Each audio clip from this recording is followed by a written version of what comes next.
ठीक है बहुन अलाइक अल्लाह दे हुक्म नाल बा दुआ कर तुम्हारी दुआ नाल वटावे सी अल्लाह साकू बहुत ताकत दी है अल्हम्दुलिल्लाह असा चाह नहीं पींदे जेरे लोग चाह पीने उन्हां दी ताकत को नहीं उन्हां दी ताकत को नहीं जेरे लोग चाह पीने असा चाह नहीं पींदे साकू शुक्र अल्हम्दुलिल्लाह दे अल्लाह सेहत दी है वटे चेने 60 किलो 70 80 किलो तक चाह गई है ना वाली दुआ होनी चाहिए देखो यूं आनंद वटे सुके सुके शाबाशी ये तो अल्हम्दुलिल्लाह बहुत छोटा वटा है ये तो सारा 40 किलो ही नहीं सी जवान ये मान के छड़ के चना जी जी 80 किलो तक चेंदे रहंदे आसे अच्छा अल्हम्दुलिल्लाह हूं तो वैसे थोड़ा पीछू ते थी आए हैं आजकल नौजवान नस्ल जरी आ गए ना उन चीजों को तवज्जो इन्हें देनी डॉक्टर से भी ने कैसी कोनी ये लोग पीदन चाह ये खाने डालटा सही गाल है असा खाने सुचा सही गाल सुतरा घियो चाह नहीं पींदे खीर पीने आज का खीर पीने है सही गाल है रोज का किलो पीने है सेब खाने हैं अंगूर खाने हैं मेवे खाने हैं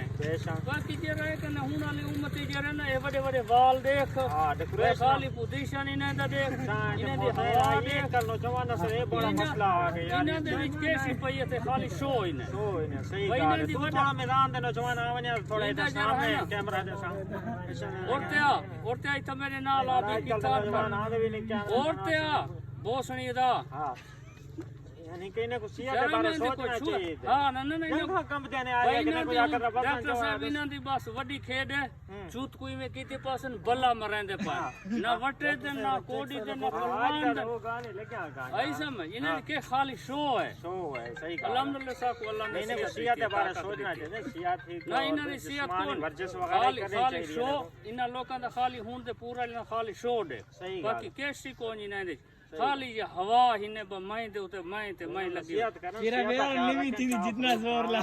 गरम चीजें खोलूं अपने आप को बचावे ना आजकल टिकटॉक मेरा लिमिट थी जितना जोर लिया बस लिया इंशाल्लाह अगली वीडियो बनाए सो सारे को इन टाइम इजाजत चाहने हैं वसदे रहो तो खुश रहो मेहरबानी अल्लाह पाक को खुश रखे जज़ाए खैर माशाअल्लाह माशाअल्लाह माशाअल्लाह